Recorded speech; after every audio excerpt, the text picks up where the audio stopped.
तो मेरे प्यारे बच्चों, मैं हूं अखिलेश कुशवाहा। आई होप कि आप बहुत अच्छे हो और अच्छे से स्टडी कर रहे होंगे। आज हम पढ़ने वाले हैं चैप्टर नंबर 5, समानांतर श्रेणियां, अर्थमेटिक प्रोग्रेशन, क्लास 10। इसमें कल की वीडियो में आप लोगों ने कुछ ऑब्जेक्टिव प्रश्नों को हल किया था। आज भी हम और आगे वाले ऑब्जेक्टिव प्रश्नों को हल कराएंगे। तो चलो चलते हैं। कल आपने 5वें प्रश्न तक ऑब्जेक्टिव प्रश्न हल किए थे, तो आगे 6वां प्रश्न या फिर नंबर 1 डाल लेते हैं। नंबर 1 है, एपी दी गई है हमारे पास। एपी 10 7 4 10,7,4, डॉट डॉट डॉट का 10वां पद पूछा गया है। का 10वां पद है। ऑप्शन भी हमारे पास है 14 17 -14 -17, 14 17 -14 -17। तो चलो देखते हैं। -14 और डी है -17। तो हमें 10वां पद निकालना है। तो 10वां पद निकालने के लिए भाई 10वां पद हम निकालेंगे, सॉल्व करेंगे।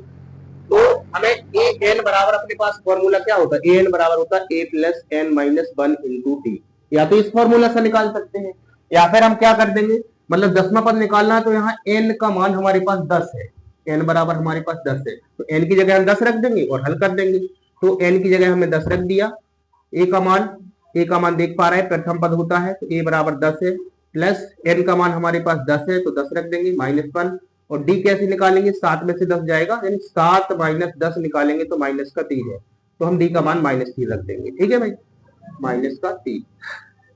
इसको हल कर देंगे तो 10 प्लस 10 में से गया 9 इंटू -3। और ए 10 बराबर 10, 9 प्लस माइनस का गुणा होगा, माइनस आएगा, 9 3 27 कर देंगे।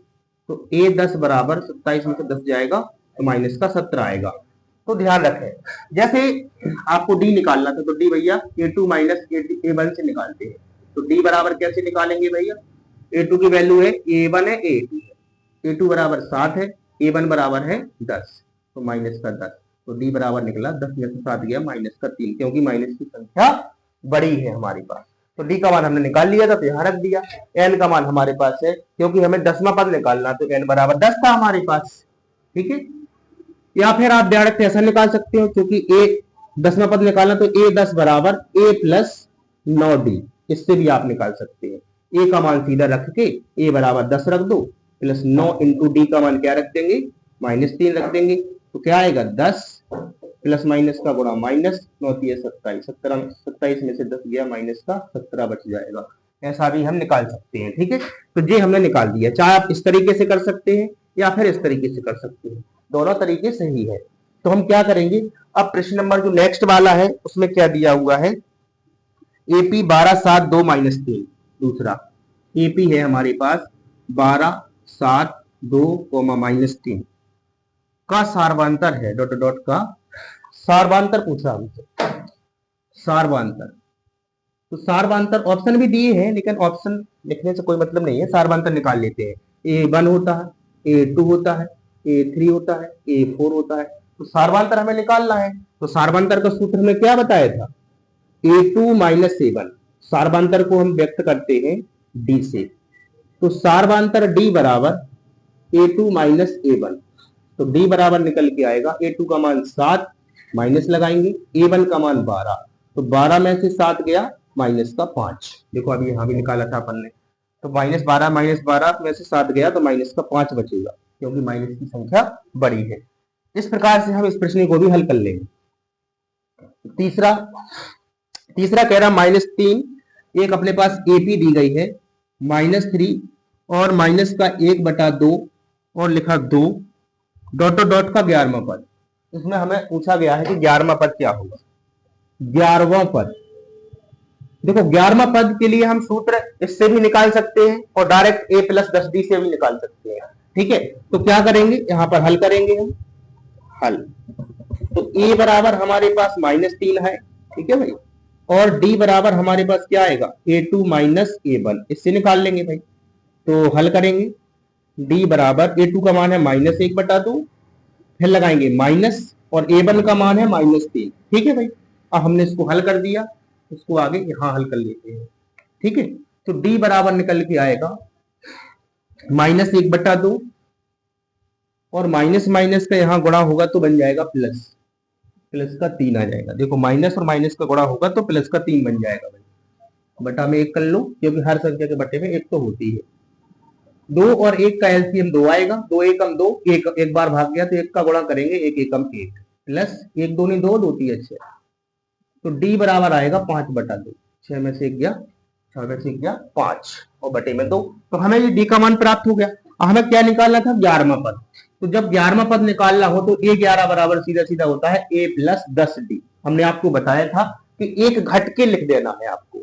जैसे 20वां पद पूछे तो a प्लस 19d, 18वां पूछे a प्लस 17d, अगर हमसे 11वां पूछा गया तो a प्लस 10d से हम निकाल सकते हैं। हमारे पास a और d की वैल्यू है, तो a की वैल्यू हमने क्या निकाली है? -3, 10 प्लस 10 इंटू, यहाँ इंटू में है तो डी का मान कितना है? 5/2 है। 2 से काट देंगे, 2 पंचे 10 हो जाएगा। तो a11 बराबर -3 प्लस 5 25 हो जाएगा। 25 में से 3 जाएगा तो बचेगा 22। तो 11वां पद हमारे पास क्या हो जाएगा? 22 हो जाएगा। इससे निकाल सकते हैं या फिर फॉर्मूले की सहायता से निकाल सकते हैं। अब आते हैं रिक्त स्थानों की पूर्ति कीजिए। तो पहला प्रश्न है इसका, किसी समानांतर श्रेणी में n पदों का योग। पहला प्रश्न है फिल इन द ब्लैंक्स का, किसी समानांतर श्रेणी में, किसी समानांतर श्रेणी में n पदों का योग, n पदों का योग हमारे पास दिया हुआ है 3n square plus 3n, 3n square plus 3n हो तो इसका दूसरा पद डॉट डॉट डॉट होगा। तो इसका दूसरा पद डॉट डॉट डॉट होगा। भैया ये खाली स्थान है तो इसमें क्या भरेंगे? 1 नंबर में पूछा ही जाता है ऐसा प्रश्न, तो हम क्या करेंगे? हमें क्या पूछा गया है कि इसका दूसरा पद क्या होगा। इनकी समांतर श्रेणी का योग हमारे पास दिया हुआ है, तो जो योग दिया हुआ है उसको हम लिख लेंगे। पहले योग हमारे पास दिया हुआ है 3n स्क्वायर प्लस 3n, ये दिया हुआ। अब क्या कह रहा? इसका दूसरा पद क्या होगा? तो मतलब हमें n की वैल्यू दी गई है, n की जगह हम 2 रख देंगे, तो रख देंगे n बराबर 2 रखने पर। यहाँ क्या लिखेंगे? n बराबर 2 रखेंगे भाई, n बराबर 2 रखने पर। जब n की जगह पे 2 रखेंगे तो हम बता देंगे कि इसका दूसरा पद क्या होगा। तो बराबर लगाएंगे 3 इंटू 2 का स्क्वायर प्लस 3 इंटू 2, भाई यहाँ पर n की जगह हमने 2 रख दिया, स्क्वायर चढ़ा दो, प्लस लगा दो 3 इंटू, फिर n की जगह 2 रख दो, तो 2 का स्क्वायर होगा तो 4 आएगा, प्लस 3 2 जा 6 हो जाएगा, 4 3 जा 12 यानी 4 3 12 प्लस 6 12 6 18 हो जाएगा। तो हमने देखा तो इसका दूसरा पद क्या होगा, इसलिए दूसरा पद कितना आ जाएगा? तो दूसरा पद 18 हो जाएगा। इसका सही जवाब होगा 18। इसमें हम क्या भर देंगे? 18 भर देंगे भाई। इसी प्रकार से अगला प्रश्न भी है, समानांतर श्रेणी के कोई दो लगातार पदों का अंतर। दूसरा है समानांतर श्रेणी के कोई दो लगातार पदों का अंतर डॉट डॉट डॉट कहलाता है। तो देखो जरा, आप लोगों ने अभी देखा कि अगर कोई समानांतर श्रेणी हमारे पास दी हो, जैसे यहां भी देखो आप समानांतर श्रेणी अपने पास दी गई है, एपी मतलब समानांतर श्रेणी। तो अगर समानांतर श्रेणी अपने पास दी हो और वो पूछ रहा हो कि दो लगातार पदों का अंतर, अब जैसे ये पहला पद दूसरा पद, इन दोनों का अंतर निकाला था a2 माइनस a1 हमने, तो ये क्या होता था? सार्वांतर होता था भाई। यही तो हमसे पूछा, समानांतर श्रेणी के कोई दो लगातार पदों का अंतर, उसको हम क्या कहते हैं बेटा? सार्वांतर कहते हैं। क्योंकि चाहे तीसरे पद में से दूसरा घटा दो और चाहे दूसरे में से तीसरा घटा दो, दूसरे में से पहला घटा दो, ठीक है, उसको हम क्या कहते हैं? सार्वांतर कहते हैं। ठीक है, सार्वांतर, इसमें हम भर लेंगे सार्वांतर। ये भी अच्छा है, आता है परीक्षा में। ठीक है, तो इस प्रकार से हमने इन प्रश्नों को हल कर लिया है और इसके बाद तीसरा भी खाली स्थान दिया हुआ है, उसको हम देखते हैं। हाँ, तो हमारा तीसरा प्रश्न ये है, यदि ए बी सी समानांतर श्रेणी में है, समानांतर श्रेणी में है, तब बी को ए तथा सी का डॉट डॉट डॉट कहते हैं। यानी हमें इसमें क्या भरना पड़ेगा? देखो भाई, आप जानते हैं कि ए बी सी हमें समानांतर श्रेणी में दिया गया है, तब बी को बताना है। जो आपका जो बी दिख रहा है कि बी को ए तथा सी का डॉट डॉट डॉट कहते हैं। क्या कहते हैं? समांतर माध्य कहते हैं भाई। समांतर माध्य भरेंगे इसमें, इसको कहेंगे समांतर माध्य। क्योंकि आपको पता है कि जब ये समानांतर श्रेणी में दिए रहते हैं, अगर हम इसका रेशियो निकालेंगे A ratio B ratio C, ये समानांतर श्रेणी में अगर हो तो ए बटा बी बराबर बी बटा सी हो जाता है। इसका बी का गुणा होगा, यहाँ ए और सी का होगा, तो ए सी बराबर बी स्क्वायर और बी बराबर निकलता है रूट ए सी। तो ये समानांतर मात्र होता है। ठीक है, तो ऐसे निकाल सकते हैं अपन। बाकी ठीक है, ये हमने निकाल लिया है। अब नेक्स्ट प्रश्न जो आपका दिया गया है चौथा नंबर का है, उसको हम समांतर माध्य कहेंगे। फोर्थ नंबर का है, एक समांतर श्रेणी में d बराबर -4 और n बराबर 7 और एंड तथा tn बराबर हमारे पास 4 है, तो a का मान पूछा गया है। तो a का मान हमें बताना है, a का मान ज्ञात करो। अब देखो a का मान हम कैसे निकालेंगे। अब हमारे पास जो दिया गया है उसको लिख लेते हैं सॉल्व। a बराबर हमें निकालना है, तो d हमारे पास है -4 और n हमारे पास है 7 और tn हमारे पास है कितना 4।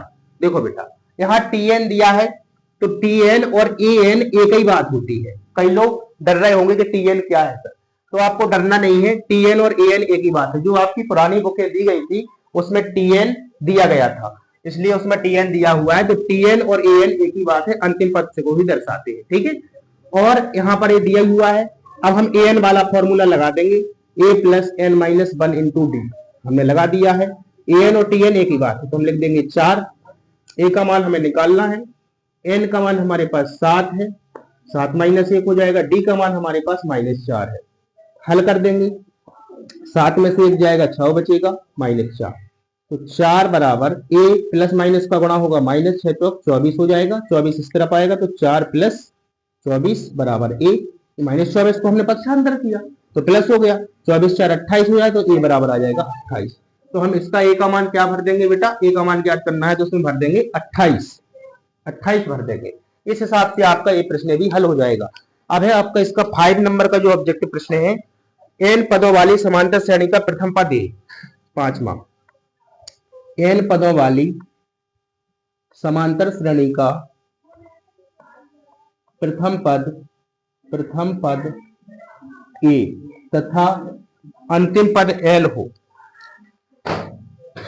अंतिम पद हमारे पास l हो, तो श्रेणी का योगफल क्या होगा, श्रेणी का योग डॉट डॉट डॉट होगा। तो हमें क्या पूछा गया है, इसका योगफल पूछा गया है। हमने योगफल के 2 फॉर्मूले बताए थे पिछली वीडियो में, तो हम क्या करेंगे, हमारे पास फॉर्मूला है, जब l दिया हो तो फॉर्मूला कौन सा होता है, Sn बराबर n/2 a प्लस l। ठीक है ना, n पदों वाली, पदों की संख्या n है, a क्या है प्रथम पद है, l क्या है अंतिम पद है, तो n/2 a प्लस l। तो जब हमारे पास n पदों वाली समांतर श्रेणी का प्रथम पद a तथा अंतिम पद l हो, तो श्रेणी का योगफल Sn बराबर n/2 a प्लस l होता है। तो इसको हम इसमें भर देंगे। अब इसका जो 6 नंबर का ऑब्जेक्टिव प्रश्न है, 3/2 छठवां 3/2 1/2 -1/2 -3/2 का सारवांतर डॉट डॉट डॉट में सारवांतर पूछा गया है।